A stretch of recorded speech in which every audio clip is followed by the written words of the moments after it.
brought to you by Nova शुद्ध घी। जब जब खाए दिल खुश हो जाए, सदियों का नोवा शुद्ध देसी घी, सपना स्वस्थ भारत का। I love घी घी घी घी घी घी।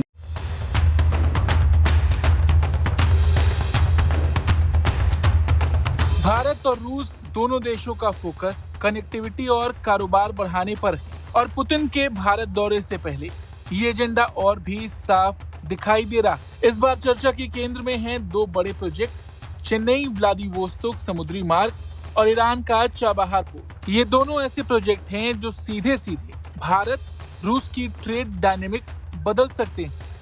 वहीं इस बीच क्रेमलिन के प्रवक्ता दिमित्री पेस्कोव ने भी साफ कहा है कि Chennai Vladivostok route priority project और दोनों देश इसे लेकर बेहद गंभीर। उन्होंने कहा कि चेन्नई व्लादिवोस्तोक मार्ग एजेंडा में है, ये एक प्राथमिकता वाले परियोजनाओं में से एक है और इस बार इसकी चर्चा भी की जा रही है। इसे एक बहुत ही लाभकारी परिवहन मार्ग माना जाता है। हालांकि इस दौरान दिमित्री पेस्कोव ने चाबहार बंदरगाह की भी बात की।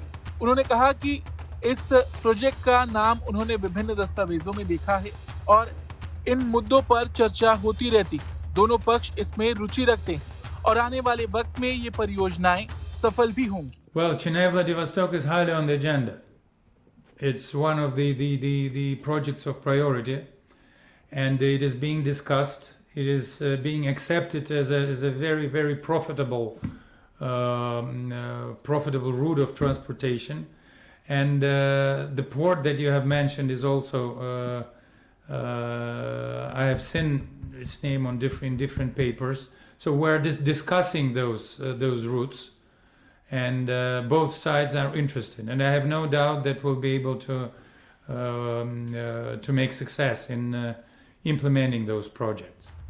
इसके साथ ही चाबहार पोर्ट पर बातचीत तेज है। आपको बता दें, चाबहार पोर्ट भारत के लिए बेहद अहम प्रोजेक्ट है।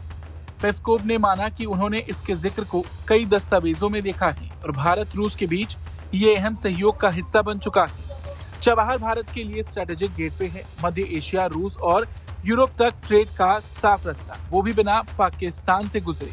रूस की इसमें बढ़ती दिलचस्पी दिखाती है कि इस तरह की परियोजनाओं को आने वाले वक्त में नई रफ्तार मिलेगी। पुतिन की भारत यात्रा में रक्षा, ऊर्जा और न्यूक्लियर कोऑपरेशन की बात तो होगी ही, लेकिन इन दो कनेक्टिविटी प्रोजेक्ट्स पर भी सबकी नजर होगी और जिस तरह से क्रेमलिन के प्रवक्ता ने इन दो प्रोजेक्ट्स पर अपनी बात रखी, उससे ये बात समझ आती है कि भारत और रूस इन परियोजनाओं को लेकर कितने गंभीर हैं। दोनों देश मिलकर इंफ्रा और लॉजिस्टिक्स के भी नए युग में प्रवेश कर रहे हैं। रूस ने भारत की यूक्रेन मुद्दे पर संतुलित भूमिका की भी तारीफ की और कहा कि दिल्ली उनकी बात ध्यान से सुनती है, यानी राजनीतिक समझ और भरोसा इन प्रोजेक्ट्स को आगे बढ़ाने की सबसे बड़ी ताकत है। कुल मिलाकर पुतिन का दौरा दोनों देशों की दोस्ती में कनेक्टिविटी पावर जोड़ने वाला साबित हो सकता है, जहां समुद्र से लेकर बंदरगाह तक भारत और रूस एक दूसरे के और करीब आते दिखाई दे रहे हैं। इस खबर पर आपका क्या कुछ कहना है, कमेंट करके जरूर बताएं।